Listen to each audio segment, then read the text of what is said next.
Welcome to Health 2660. Here we don't just talk about health, we tell the stories that heal. Now please listen to the story. Damn it, I yelled, startling the robin perched outside my kitchen window. 6 times. 6 times I'd gotten up to pee last night. 6 times I'm Martin, and I just turned 68. Up until recently, I considered myself reasonably healthy. I walked the dog every day, kept up with the garden, and even managed to beat my grandkids at checkers now and then. But this constant nighttime pilgrimage to the porcelain throne was starting to feel like a full-time job. I thought I was doing everything right, or at least enough. For years, I had kept to a quiet and comforting routine. The smell of brewing coffee, the rustle of the newspaper, the sizzle of bacon in the pan. These were the sounds and scents of my contentment, the quiet rhythms of retired life. I'd wake up usually around 6:30 and shuffle downstairs. Strangely, the urge to urinate never hit me first thing. It was always after that first cup of strong black coffee. I'd settle in, catch up on the local news, maybe glance at the sports scores, go Cubs, and then finally, I'd mosey to the bathroom. After that breakfast, egg, sausage, maybe a rogue piece of bacon if I was feeling particularly devilish. Pure comfort, pure routine. But underneath the surface of this comfortable routine, something was brewing, or rather, constricting. It started subtly. A slight urgency, a feeling like my bladder wasn't quite emptying all the way. Some mornings, there was a burning sensation, a dull ache that lingered long after I'd finished. Other nights, I'd lie awake, the relentless pressure building driving me to the bathroom, again and again, only to produce a meager trickle. Still, I dismissed it. Just getting older, I'd mutter to Linda, my wife of 45 years. Part of the deal. Linda, bless her heart, would always offer the same gentle encouragement. Maybe you should cut back on the coffee, Martin. Or see Dr.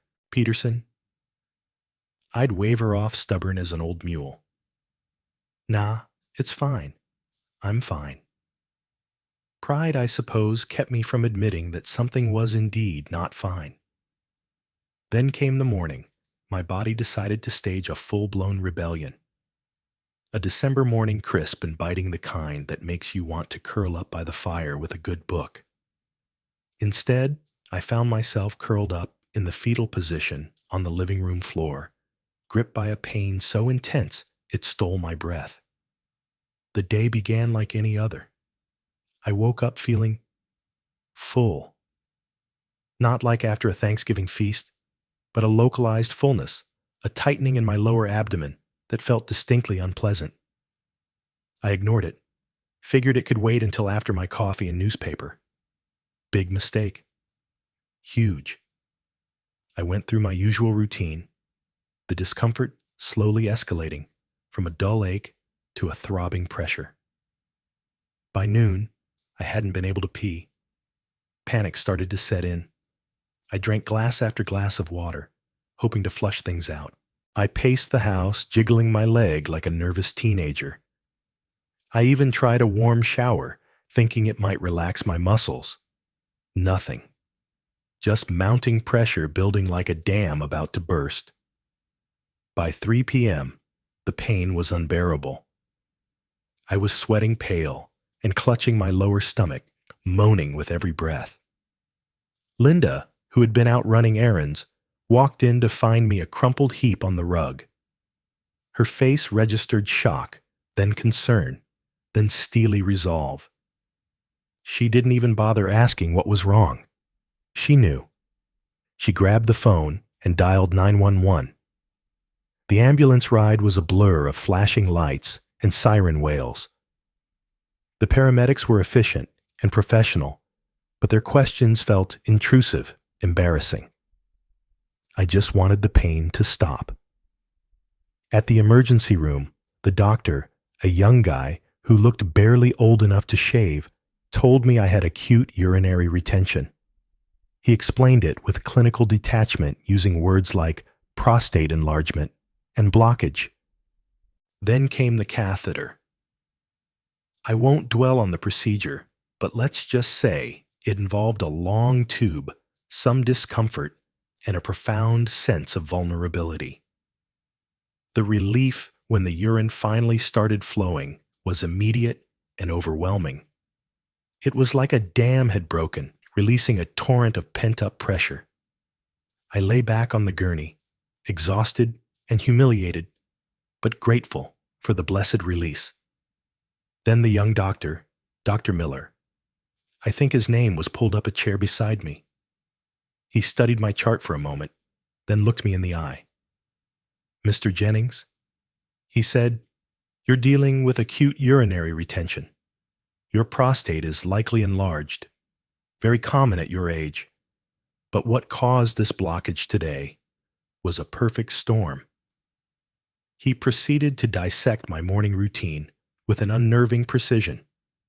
He pointed out that drinking strong coffee on an empty stomach irritated my bladder and prostate. He explained that delaying my first pee weakened my bladder muscles.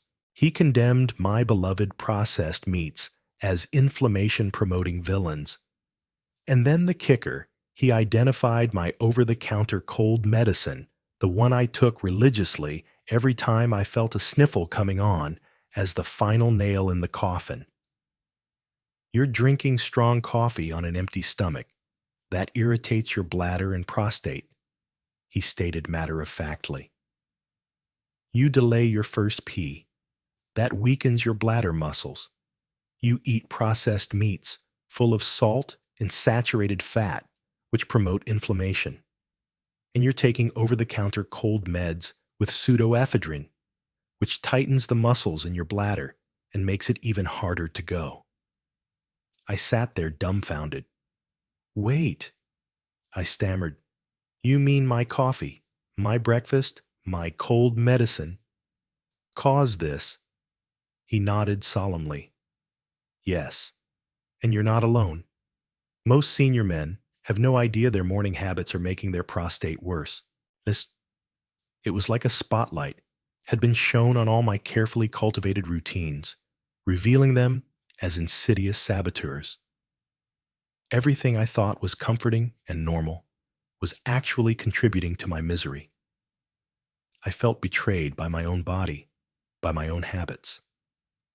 Back home, after they removed the catheter with a stern warning to follow up with a urologist, I felt like a different man. Not cured, not by a long shot, but definitely more aware.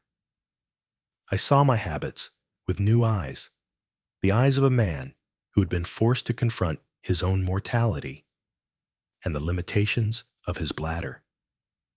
Holding in pee every morning suddenly seemed less like a harmless quirk and more like a form of self-torture. My bladder had been overfilling and stretching, weakening with every passing day. Coffee first thing on an empty stomach. No longer a comforting routine, but a recipe for irritation. A jolt of acid attacking my already sensitive system. Not drinking enough water. A silent crime against my kidneys and bladder, resulting in urine that was dark, acidic, and harsh on my poor old prostate. No fiber at breakfast, leading to constipation, which pressed against my bladder and prostate, exacerbating the problem. Sausage and bacon every day, loaded with saturated fat and nitrates, triggering inflammation throughout my body. Sitting for hours after eating, slowing circulation to my pelvic region, depriving my prostate of the oxygen and nutrients it needed. Cold meds, the silent enemy, the Trojan horse of my medicine cabinet, tightening the muscles in my bladder and making it even harder to pee. The realization was overwhelming, almost paralyzing. I had spent years unknowingly sabotaging my own health, trapped in a cycle of bad habits and denial. The road to recovery seemed long and daunting. I knew I couldn't change everything overnight. I wasn't about to become a health food fanatic or a yoga instructor, but I could start small. I could make a few simple changes one step at a time. The first step was the hardest: no more ignoring the signs. No more pretending that everything was fine. From that day forward, I vowed to listen to my body, to pay attention to the subtle cues it was sending me. So I started small. Step 1. Bathroom first. No more waiting around or putting it off. The moment I got out of bed, I headed straight to the bathroom. Even if I didn't feel an urgent need, I'd sit for a few minutes and give my body the chance to catch up. At first, it felt awkward, like I was forcing something that wasn't there. But over time, my bladder adjusted. It became part of the rhythm. A gentle start to the day instead of a rushed reaction later. Step 2. Water before coffee. I swapped that sharp hit of black coffee for something softer, a warm glass of water with a slice of lemon. I'd read somewhere it helped with hydration and detoxification. Whether it was scientifically true or not didn't matter much to me. It simply felt good, clean, calming. A far better way to greet the day than shocking my system with acid and caffeine. Step 3. I changed my breakfast. No more sausage sizzling in the pan.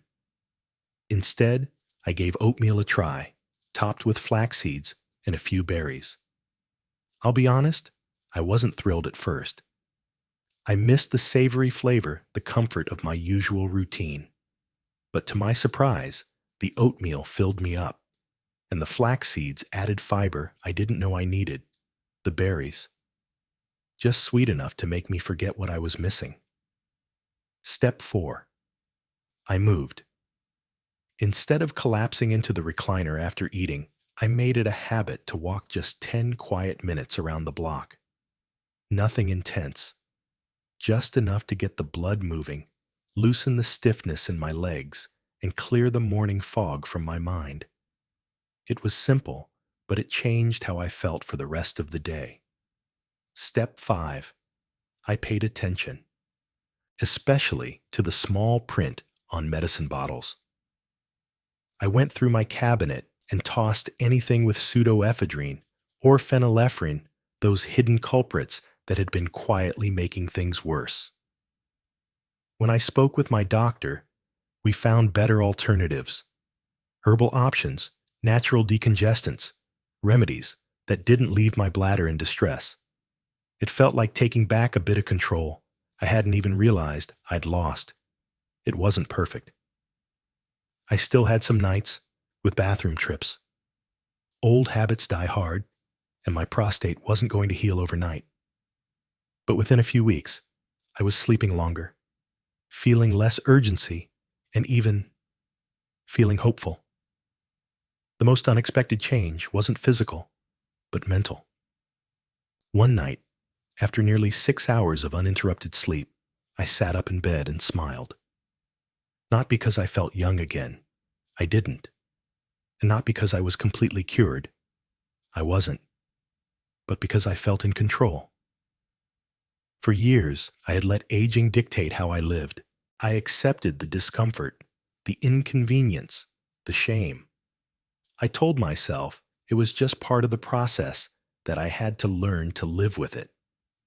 But my prostate had been asking for help all along in little ways I'd ignored. And by finally listening, by making a few small changes, I had given my body the respect it deserved. I had taken back control of my own life. So here's my advice to you, man to man. If you're over 60 and your mornings look anything like mine used to, please don't wait for a hospital visit to wake you up. Don't dismiss those nagging symptoms as just getting older. Listen to your body. It's trying to tell you something. Here's what I wish someone had told me sooner. Pee first thing in the morning. Don't hold it. Drink water before coffee. Start your bladder gently. Skip the bacon. Add fiber instead. Move after breakfast. Your prostate needs circulation. Never ignore your urge to go. For pee or poop, both matter. Be cautious with cold meds. Read the label. Ask your doctor. You don't have to be perfect. You don't have to give up everything you love. You just have to make smarter choices, ones that fit your age, your body, and your future. It's easy to think this is just how life goes, that aging means giving up peace sleep or control of your own body. But that's not true. Aging means listening more closely, paying attention to the little habits that build or break your well-being. And for me, that started with how I treated my mornings. So now, when I sit down with my coffee, after water, after breakfast, after a walk, I smile. Because I'm not just surviving the day, I'm finally listening to what my body needs.